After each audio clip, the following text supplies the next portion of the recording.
Login failed on Bank of America fix. You open your Bank of America app, expecting to check your balance or transfer money, but instead, you get that dreaded login failed message. Don't panic, most people assume it's a password issue, but the real cause is often something else entirely. Let's go over how to fix it quickly and safely. First, make sure the problem isn't on Bank of America's side.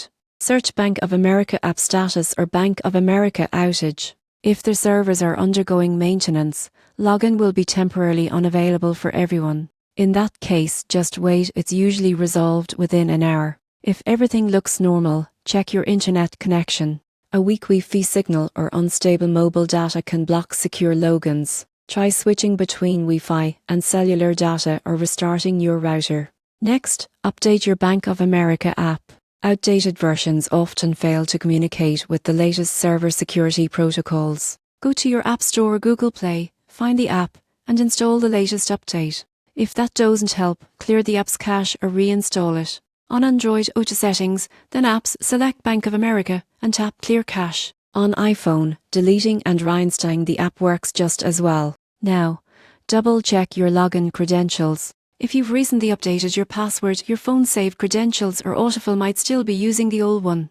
Enter your username and password manually to confirm. Another key tip: ensure your device's date and time settings are set to automatic. Bank of America uses time-based encryption, and mismatched settings can block authentication. Finally, disable VANs, ad blockers or firewalls before logging in. These tools sometimes interfere with encrypted banking connections. After following these steps, reopen the app and try again. In most cases, the login will work instantly. So next time your Bank of America login fails, don't worry. It's rarely a major issue. With a quick check of your connection, settings, and updates, you'll be back to banking securely in no time.